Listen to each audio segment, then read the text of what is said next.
Did you know that your core values in life is what's driving and predicting your quality of life? Stay tuned to find out more what is driving yours.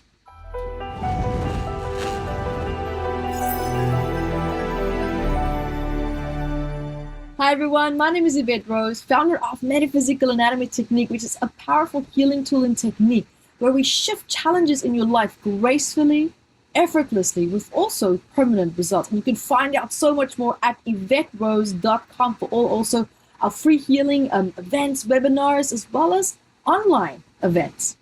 And guys, welcome here to today's topic where we're talking about steps how to find your core personal power and also values. Let's start off first with what is a core value? Because core values they're like the fundamental beliefs of a person or say an organization.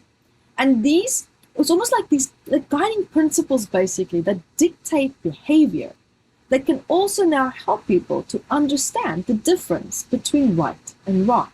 But then, of course, depends what your value is of what is right and what is wrong. And this can be different for most of us. Now, let's also, for example, of looking at a list that I want to share here with you. Just a few bullet points roughly of, say, leadership values. Because at the end of the day, you are your own leader. So we're looking at here in terms of influence. How influential are you? How much do you influence others? What is other people's vision? How do you perceive them seeing you? And what is your vision in general? Meaning your outlook on life. What is your definition of honesty? What is your definition of passion? What is your definition of integrity? How much are you standing strong within that? Maybe what is your definition of dedication? Right? Your definition of empathy, personal development, being of service, being respectful, maybe to others, but also towards yourself. You know, your sense of resilience. Where do you accelerate in life? Where do you feel strong in life? And perhaps where's your other weaknesses? How adaptable are you as well? And how authentic are you? But then again, the word authentic in itself doesn't really exist because your definition of it instantly changes the meaning and the value of that.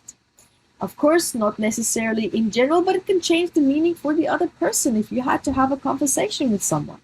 You might have different values and different beliefs around what real true authenticity is.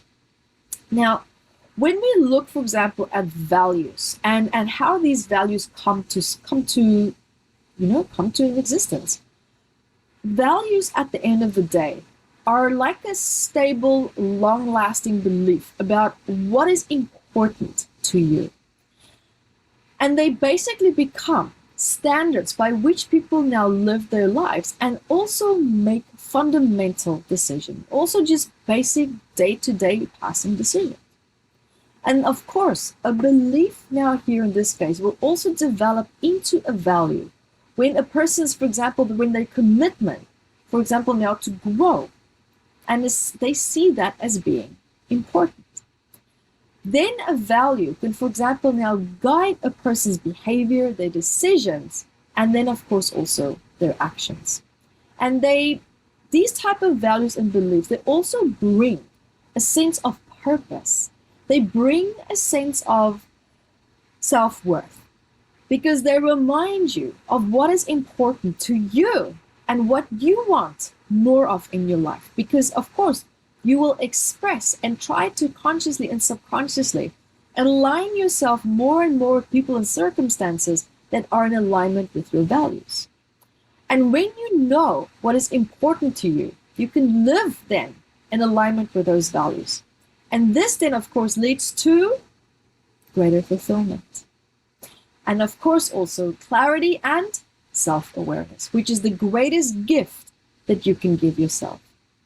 Because this self-awareness allows you to discover your purpose. It guides you and you're able to hear and listen and sense as to what this guidance is. Because your life purpose is who you are at your core. Right? Identifying your core values brings you back to your center. And then, of course, then following your core values brings meaning and purpose.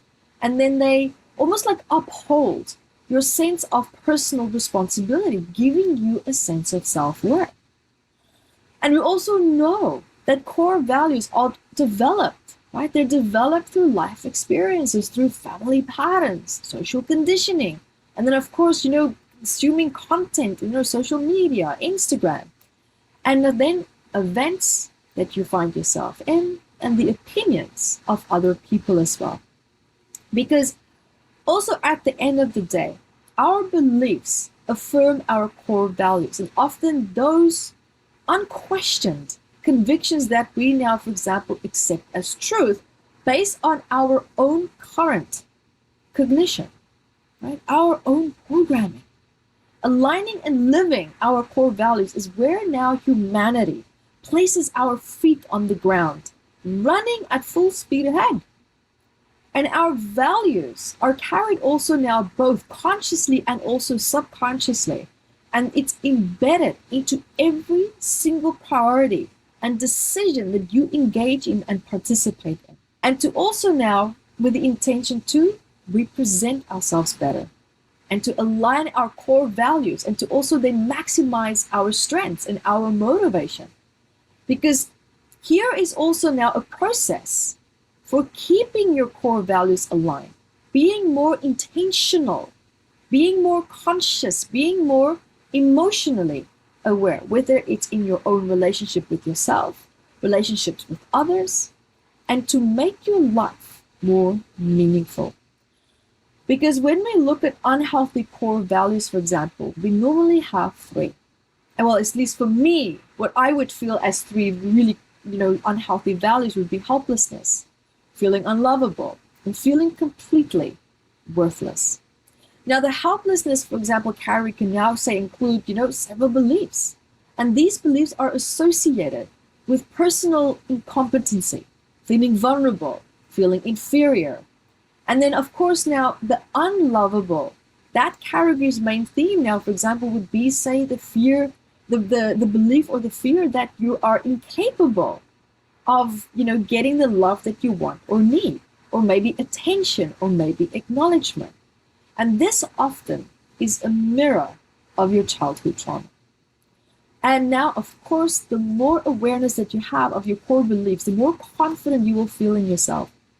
And it's important to define what the core belief is.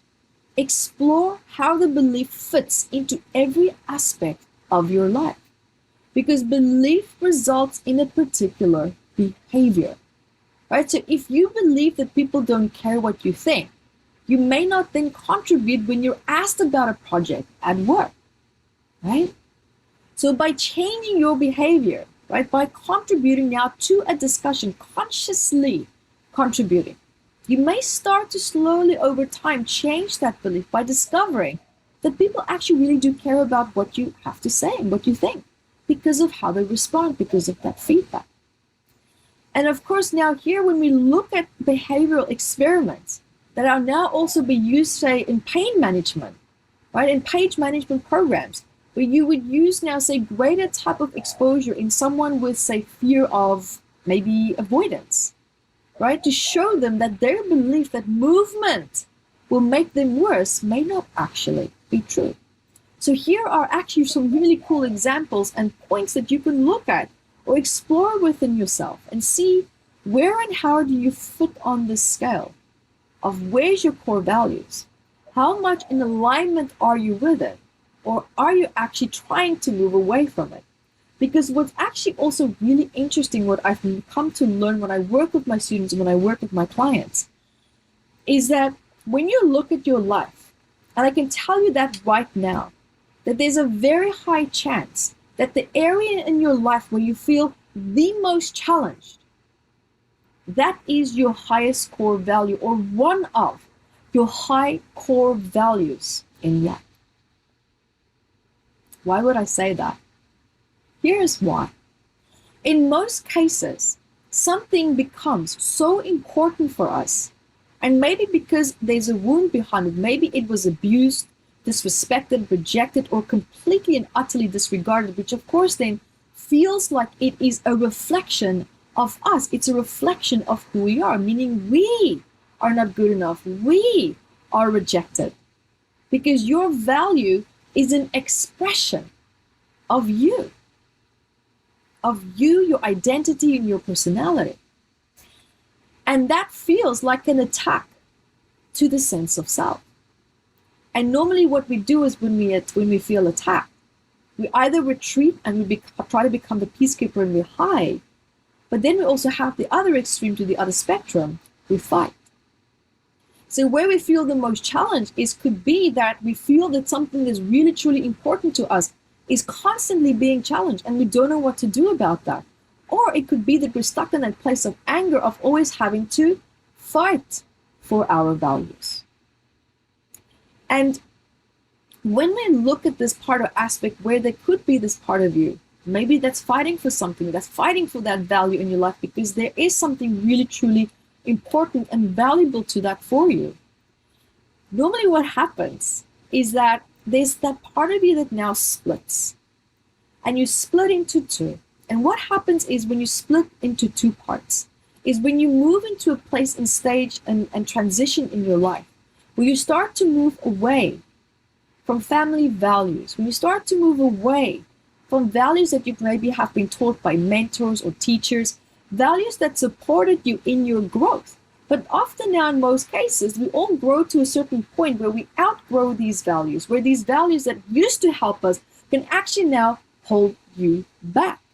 And that's when we start to feel that discomfort. We feel like, okay, we want to let go of something because we have a new value coming up, but we feel held back and now we have to fight for this new value. We have to push for this new value because there's that part of you that's not valuing your self-worth and where it is that you want to go in your life. And now it creates that feeling of, I can't have. It's a challenge. I have to fight. It's difficult. It's hard. But that also is exasperated by a fear of being rejected. Because of course, we don't mean to disrespect family values by letting some of them go. But family members can perceive it that way. But that's not really the core underlying intention. Of course, we want to grow. We have to grow. It's part of evolution. That's how we heal. That's how we change. That's how we have breakthroughs.